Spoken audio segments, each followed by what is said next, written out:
Un cours en miracle, leçon numéro 15. Mes pensées sont des images que j'ai faites. C'est parce que les pensées que tu penses penser t'apparaissent comme des images que tu ne les reconnais pas comme n'étant rien.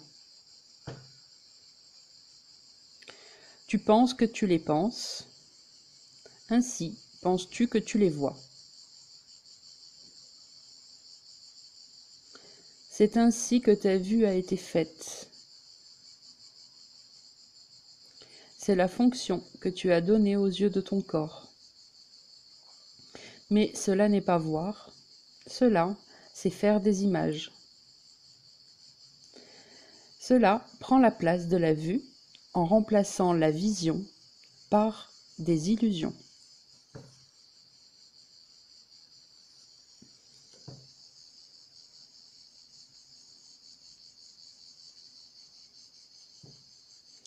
Cette idée qui nous initie au processus qui consiste à faire des images, ce que tu appelles voir, n'aura pas beaucoup de signification pour toi. Tu commenceras à la comprendre quand tu auras vu de petites franges de lumière autour des mêmes objets familiers que tu vois maintenant. Cela est le début de la vision réelle. Et tu peux être certain que la vision réelle viendra rapidement une fois que cela s'est produit.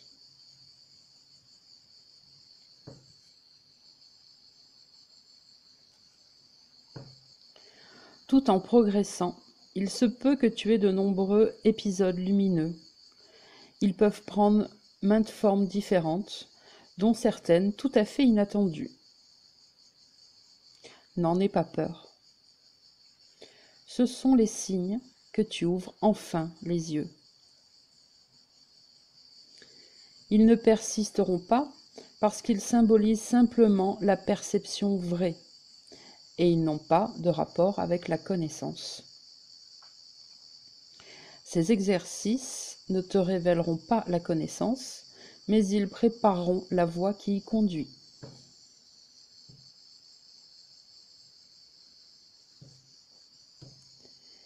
Pour t'exercer à l'idée d'aujourd'hui, répète-la d'abord à toi-même, puis applique-la à ce que tu vois autour de toi, en nommant chaque chose et en laissant ton regard se poser sur elle en disant « Ce mur, par exemple, est une image que j'ai faite. Cette télé, par exemple, est une image que j'ai faite. » etc., etc. Vous pouvez prendre les exemples qui sont autour de vous, évidemment.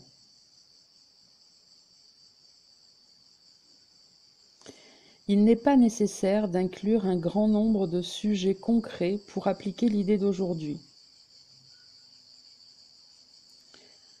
Il est nécessaire, toutefois, de continuer à regarder chaque sujet tout en te répétant l'idée.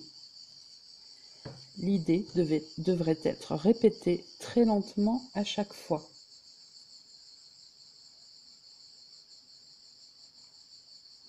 C'est-à-dire que vous regardez un objet et vous vous répétez l'idée « Mes pensées sont des images que j'ai faites ».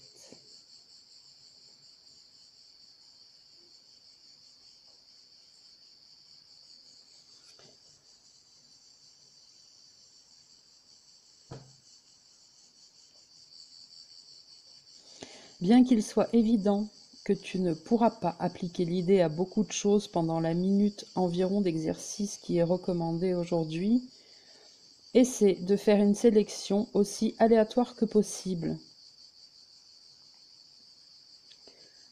Les périodes d'exercice de moins d'une minute suffiront si tu commences à te sentir mal à l'aise.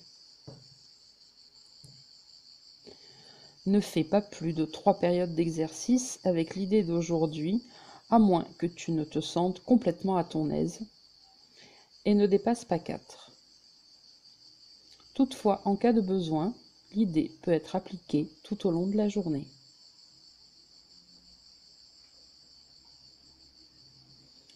Commentaire par Sandrine Lamec, Atteindre l'éveil par l'amour. Elle est passionnante cette leçon qui nous explique ce qu'est le mécanisme de projection d'images que nous prenons pour la vue. Imaginez qu'à la naissance, on vous mette des lunettes super perfectionnées de réalité virtuelle, un peu comme celles qui existent déjà d'ailleurs, mais pas aussi grossières, plus comme des lunettes intégrées à vous. Dans ce cas, vous ne verriez toute votre vie qu'à travers ces lunettes, en les prenant pour vos yeux et en croyant dur comme fer que ce que vous voyez à travers elles est la réalité. C'est normal, c'est la seule chose que vous connaîtriez. C'est quelque chose qui a déjà été traité au cinéma d'ailleurs dans Matrix. Pas au niveau des lunettes, mais de la perception.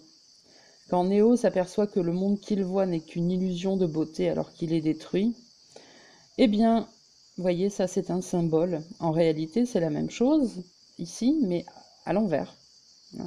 On voit quelque chose de laid et on ne soupçonne pas la beauté qu'il y a derrière. Nous voyons la destruction, alors qu'en réalité, le monde réel est magnifique, sublime, et pur amour, et pure unité. C'est pas une bonne nouvelle, ça ? Allez, continuons. Pour en revenir à nos yeux, ils sont en fait uniquement des projecteurs d'idées. Ils sont reliés à nos pensées dans notre esprit.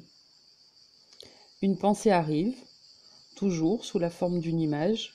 Si, toujours, vous pouvez vérifier. Parce qu'on se fait toujours une représentation mentale de nos pensées. Vous pouvez vraiment essayer de vérifier par vous-même, vous verrez. D'ailleurs, essayez toujours de vérifier tout ce que le cours dit, ou ce que je dis, ou n'importe qui dit, par vous-même. C'est essentiel. Il n'y a que comme ça que vous pourrez d'abord d'une vous rendre compte des choses, et surtout ne pas tomber dans une erreur ou de croire à une autre illusion parce que quelqu'un a dit. Non, vérifiez toujours. C'est vous qui savez. L'introspection, c'est ça. Faites les tests, mettez en application les idées et vous constaterez par vous-même. Donc, revenons à nos moutons. Cette pensée, cette image n'est pas remise en question un seul instant. Normal, pour l'instant, vous n'aviez aucune raison de remettre cela en question, on ne vous l'avait pas appris. Et donc, comme vous ne le remettez pas en question pour l'instant, eh bien, vous y mettez toute votre croyance. Et dans l'idée, la pensée, et dans le fait que vous êtes persuadé de voir. Et à ce moment-là, vous pourriez en mettre votre main à couper, n'est-ce pas ? Vous pouvez avoir un échantillon de compréhension de cela en allant observer des scènes de votre vie. Prenons un exemple, vous vous rendez à l'improviste sur le lieu de travail de votre compagnon pour lui faire une surprise pour le déjeuner, et avant même d'arriver devant son immeuble, vous le voyez dans la rue précédente, en compagnie d'une belle blonde devant une vitrine de bijoutier. Il se parle et se sourit. Il rentre et il lui fait essayer une bague. On dirait que c'est vous qui l'avez eu la surprise alors que vous vouliez lui en faire une à lui. Vous êtes dévasté. Ça faisait déjà un moment que vous soupçonniez quelque chose d'ailleurs, car votre cher et tendre était souvent en déplacement les week-ends, il rentrait tard le soir, etc., etc. Vous en êtes maintenant sûr, il vous trompe. Avec une blonde, qui a la moitié de votre âge en plus. Vous en êtes sûre et certaine. Vous l'avez vue de vos yeux.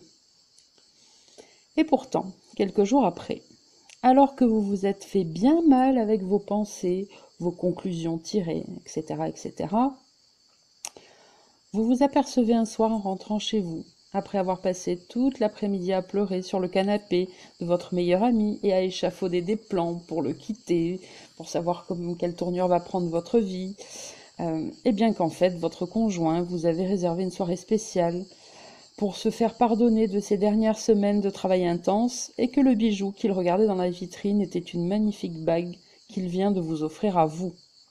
La blonde en question n'était que la fille de l'un de ses collègues, à qui il avait demandé de l'accompagner pour essayer la bague, car elle avait, à vue de nez, à peu près la même taille de doigt que vous. Et voilà comment on est persuadé des choses.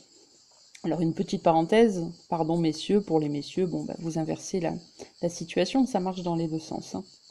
On imagine par exemple que la dame choisissait des vêtements à votre taille. Mais revenons au processus de la vision. Voyez le corps comme un robot ultra perfectionné. Essayez d'imaginer que chacune de ces fonctions est reliée à un ordinateur central qui commande l'ensemble de ce robot. Cet ordinateur central, c'est l'esprit. Dans cet ordinateur central se trouve une bande de données d'images. Le robot, lui, voit ces images sur un écran intégré à sa structure. Il les appelle des pensées. Comme le robot n'a conscience que de lui-même et non de l'ordinateur central qui le dirige, il appelle même les images qui lui sont envoyées ses pensées, car il ignore que le même ordinateur central diffuse ces images à tous les écrans intégrés de tous les autres robots qui sont connectés à lui. Ces images pensées sont reliées à la partie de sa structure qui s'appelle les yeux et qui sont en fait des super projecteurs 3D, 4D même, qui projettent donc tout le décor dans lequel il évolue. Essayez d'imaginer un instant tout cela et vous comprendrez un peu plus ce qui est expliqué dans le premier paragraphe.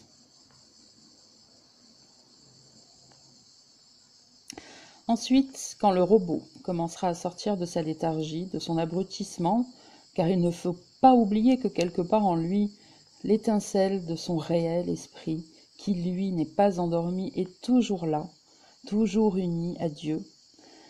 Alors, comme il est dit dans le deuxième paragraphe, il commencera à voir de petites franges de lumière autour des objets de son quotidien. C'est une expérience très drôle, très plaisante, qui ne dure pas. Comme il est bien précisé, ne paniquez pas si cela vous arrive quelques heures ou quelques jours et que ça s'arrête. Ne tirez pas encore une fois des conclusions en disant que ça y est, vous avez perdu, que vous n'avez pas fait ce qu'il fallait. Non, non. Tous les phénomènes qui peuvent vous arriver sont toujours des symboles. D'accord? C'est jamais la réalité. C'est pour symboliser quelque chose, pour vous donner une compréhension. C'est normal qu'après ça s'arrête. Alors, ces petites franges de lumière, elles sont comme des étincelles de joie qui rendent les contours de ce qui est vu un petit peu plus flou, comme lorsque l'on a les yeux encore un peu embrumés le matin dans son lit et qu'on les ouvre à peine. Mais elles sont belles, magnifiques, scintillantes et luisantes, et surtout vivantes. Elles donnent l'impression de petites membranes intelligentes qui essayent de réduire la fenêtre que projettent vos yeux sur l'écran, pour que vous voyiez que le plein écran affiché cache une multitude de choses derrière lui.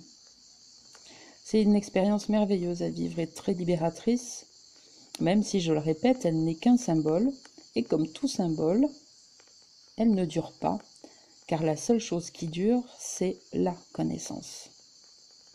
Et la connaissance se fait avec le cœur, pas avec les yeux. Il n'est donc pas utile de vouloir absolument l'atteindre et la retenir une fois atteinte. Elle se fera en temps et en heure pour chacun, et ne doit en aucun cas devenir une source de jugement, de comparaison ou de stress, car c'est exactement toutes ces choses qui vous empêcheraient de l'atteindre.